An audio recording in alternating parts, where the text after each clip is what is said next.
All right, so tell me a little bit more about your style. Do you like the striking or the grappling more? Well, I kind of grew up doing both at the same time. Recently, well, really throughout my whole MMA career, I've really done mainly grappling. So most Mhm. of my wins by submission. So and I think I prefer grappling, but I do love striking, and I do come from a really big striking background. So Mhm. yeah, grappling just been kind of the way I've been finishing my fights recently, or Yeah. really my career. So. What started your journey into the MMA career? My dad was a amateur boxer in Ukraine. That's kind of where it kind of like started. My mom was also a track athlete from Russia. Hmm. That's kind of a weird place, Ukraine and Russia. They met here in the United States, and then they had me and my brother. But yeah, me and my brother grew up just training together since we were very, very small. I don't know, maybe started, hitting the bag and stuff like that, like 5 or 6 years old. And then we started competing boxing and wrestling at the exact same time around 9 years old. Hmm. I'm nine, my brother was when we started competing. And yeah, it just kind of started from there, and I've been doing it ever since. It's been, probably around 13 years. 13 years in my career so far. So yeah, it's been a long road, and so I have a lot more to go. Hmm. Do you speak Russian? Yes, yes, I do. Yeah, yeah. My parents are from Uzbekistan. Oh wow, that's not bad. That's very close, very close, Yeah, very similar cultures. yeah. I understand Russian, but I can speak it a little bit. That's dope. That's awesome, man. That's awesome. Yeah, What motivates you to compete in MMA? man.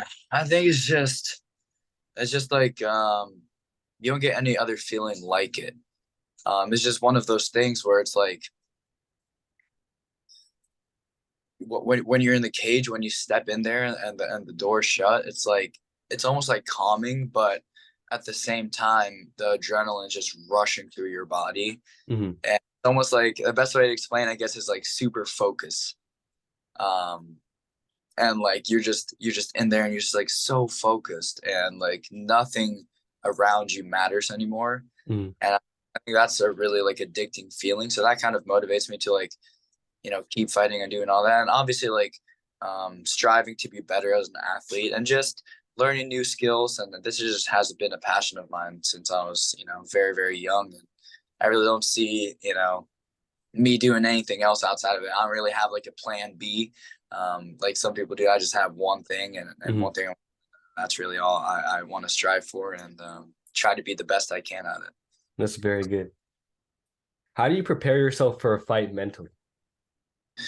Mentally, so man, mental game's tough. I mean, really just I feel like trying to cool down your nerves, especially when like your fight gets announced and stuff like that. You really just have to um believe in your training, believe in your coaching, um and really just believe in yourself, and the camp that you go through.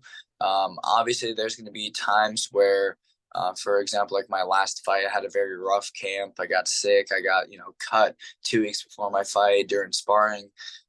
There's obviously going to be little like bumps on the road, but you just got to keep telling yourself like I'm going to get through this. No one's training harder than me. I believe in my Hmm. training, and I'm going to go out there. I'm going to do my thing. I think that's really the best way to prepare mentally. I think I'm going to start working with a like a mental coach soon here, before my next fight, and really, um, get that little bit extra, motivation, get a little bit extra confidence going to this next fight. So Yeah, that would actually be pretty cool. I've seen a lot of fighters with mental coaches, and they just perform a lot better. exactly, exactly. What do you consider to be your greatest strength in the cage? Greatest strength, I think, is me just being so aware in every situation, no matter if it's on striking, grappling. I feel like I'm very well rounded. I think that's my biggest strength for sure. Um, I'm not like, there isn't really much, I would say, weakness. Obviously, I have a lot of like things I need to work on and stuff like that. But I feel like for a lot of people, it's hard to figure me out when I'm in there, because, obviously I come from a huge striking background, and then I'm going out there and submitting a lot of people. Hmm. So it's like people don't really, I don't feel like people really know how to prepare. Obviously now, because I'm only starting off professional. I know that's, people, obviously my competition is gonna be a little lower. Um, and once I start getting higher and higher in my record, people are gonna start getting better and better and better, and pretty much everyone's gonna be well rounded. So Mhm. I just that's when I have to use my skills of my grappling skills and my striking skills and really start showing off. What I can really do once I start going against tougher guys. Mhm. Who are some of your biggest inspirations in the sport?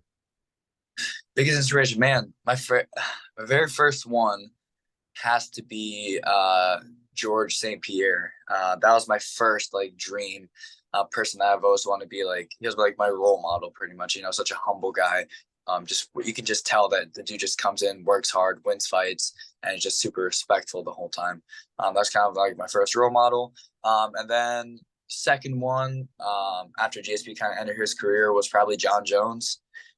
He was also just one of the guys that I kind of saw myself. He was such a young guy, winning a championship like 22 years old was just like so inspiring for a young kid watching on TV. I was like, wow, like someday, like I'll be able to do great things like that. Mhm. But right now, I don't really have like a huge inspiration. John Jones is back, so I don't see what he's able to do, and he's a great guy. I feel like he's had his ups and downs and his Yeah.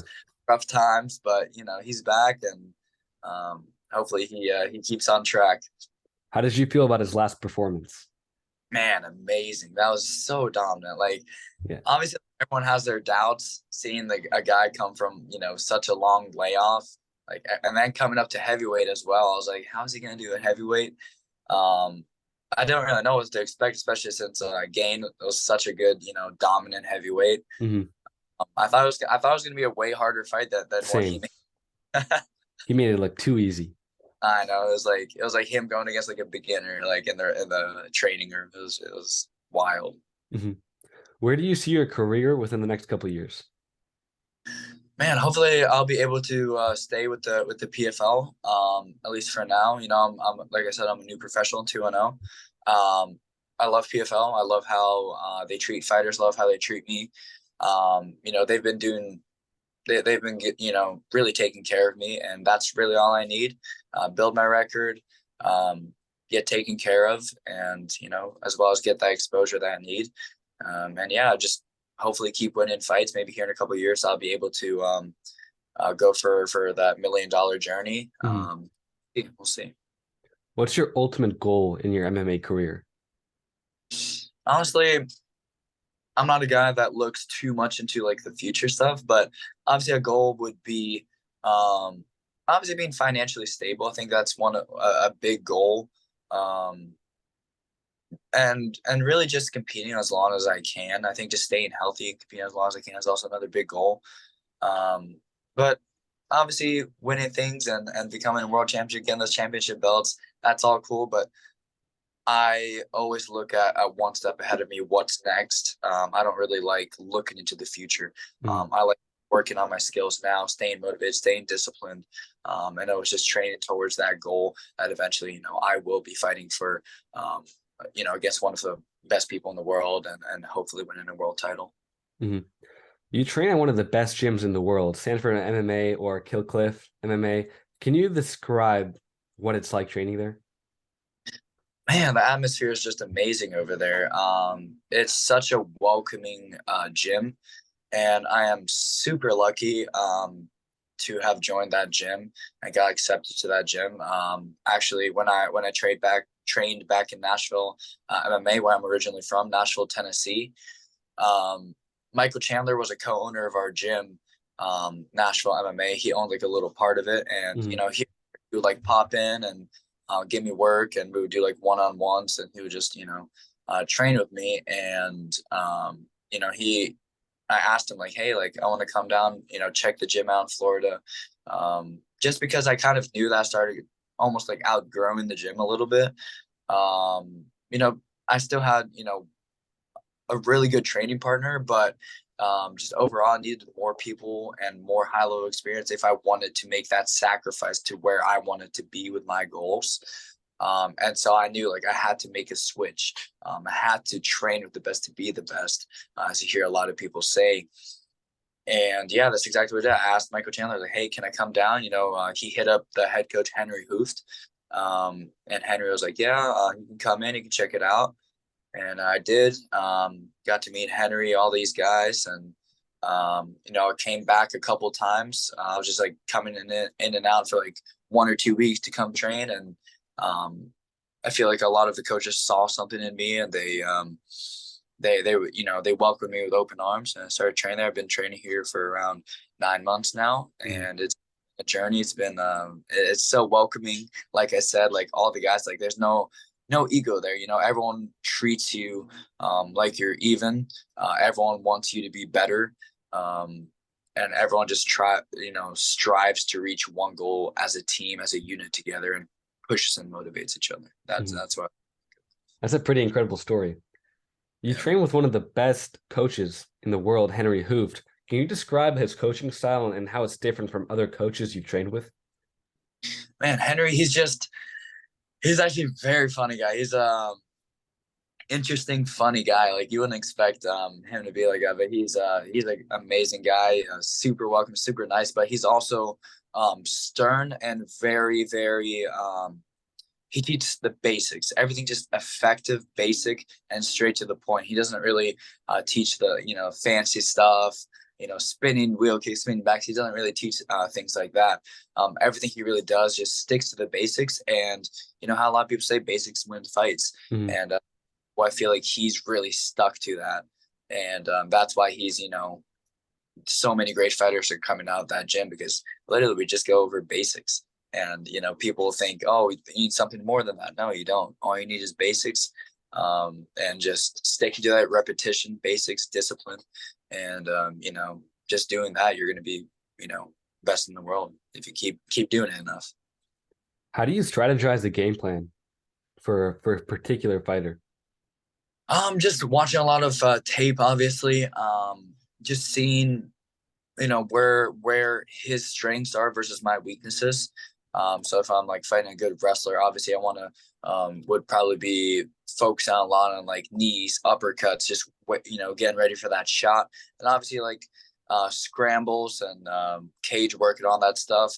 I mean, there's lots of ways, but yeah, mainly just watching tape. Um, and that's really how I do it. I don't know, a lot of people do it their own ways, but that's how I personally like to do it. Mhm.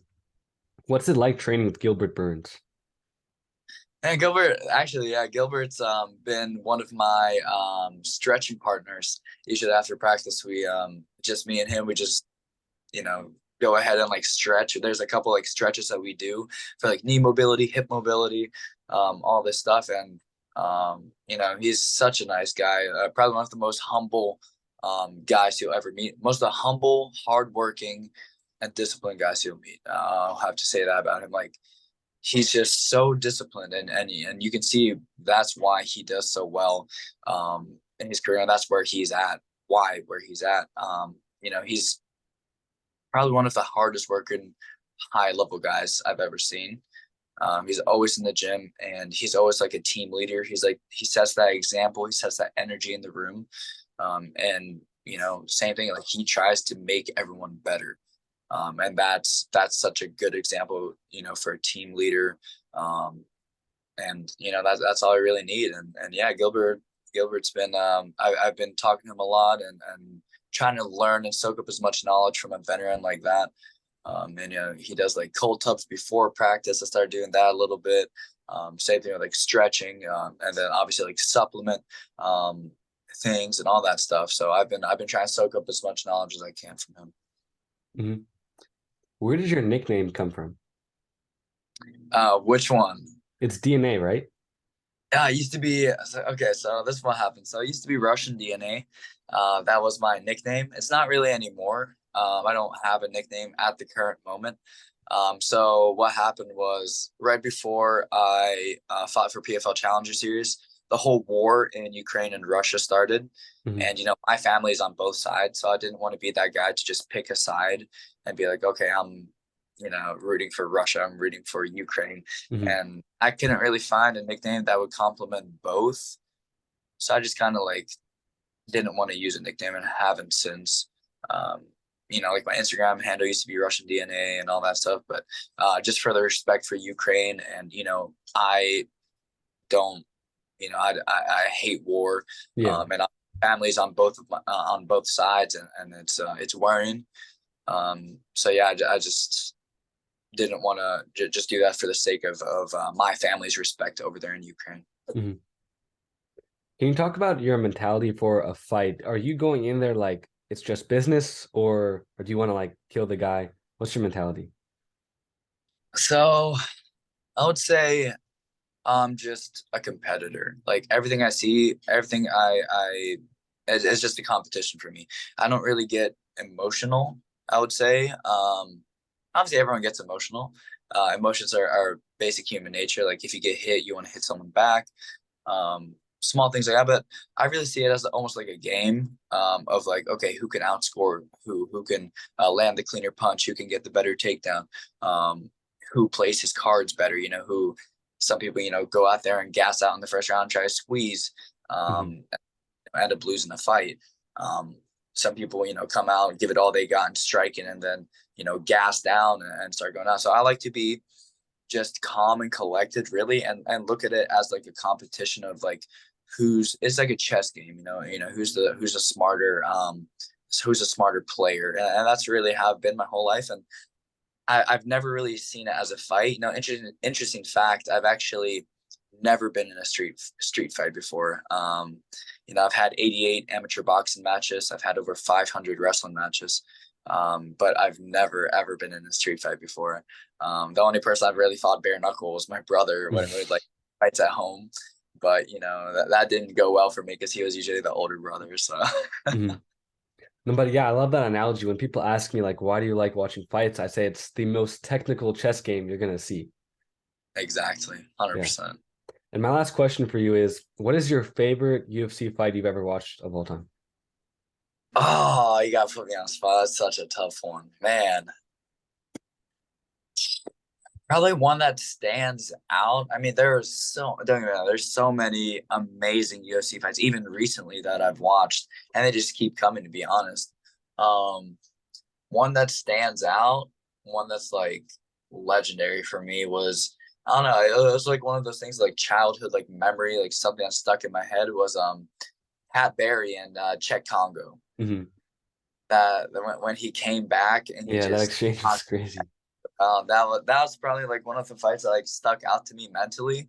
But I think there was like definitely better fights than that. But the one that just stuck out to me and it's like, oh, it's in my head. Yeah, Czech Congo and Pat Barry. If anyone hasn't watched that fight, you have to. That's a classic right Mhm. there. All right, well, thank you very much for the interview. It was good meeting you. Yes, sir. Thank you so much. Thank you for the interview. Thank you for reaching out to me, man. It was a pleasure. Yeah, I appreciate you. Take All right, care. man.